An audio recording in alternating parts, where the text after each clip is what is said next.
শিশুর ঘুমের সমস্যা হলে কিছু সহজ নিয়ম মানলে অনেক সময় ভালো ফল পাওয়া যায়। শিশুর ঘুমের সমস্যা হলে কি করা উচিত? ১. নির্দিষ্ট সময়ে ঘুমের অভ্যাস তৈরি করুন। প্রতিদিন একই সময় শিশুকে ঘুমাতে দেওয়ার চেষ্টা করুন। এতে শরীর নিজ থেকেই ঘুমের সময় বোঝা যায়। ২. ঘুমানোর সময় শান্ত পরিবেশ তৈরি করুন। টিভি, মোবাইল বা বেশি শব্দ বন্ধ রাখুন। নরম আলো ও শান্ত পরিবেশ ঘুমে সাহায্য করে। ৩. ঘুমানোর আগে ভারী খাবার না দেওয়া। ঘুমের ঠিক আগে বেশি খাবার দিলে অস্বস্তি হতে পারে, তাই হালকা খাবার দিন। ৪. দিনে পর্যাপ্ত খেলাধুলা করানো। শিশু যদি দিনে খেলাধুলা করে ও সক্রিয় থাকে তাহলে রাতে ভালো ঘুম হয়। ৫. ঘুমানোর আগে স্ক্রিন টাইম কমানো।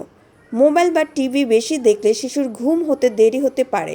৬. আরামদায়ক বিছানা ও ঘরের তাপমাত্রা ঠিক রাখা। বিছানা পরিষ্কার ও আরামদায়ক হওয়া উচিত এবং ঘর খুব গরম বা ঠান্ডা না হওয়া ভালো। ৭. সমস্যা দীর্ঘদিন থাকলে ডাক্তার দেখানো। যদি অনেক দিন ঘুমের সমস্যা থাকে বা শিশুর আচরণে পরিবর্তন দেখা যায় তাহলে শিশু বিশেষজ্ঞের পরামর্শ নেওয়া ভালো।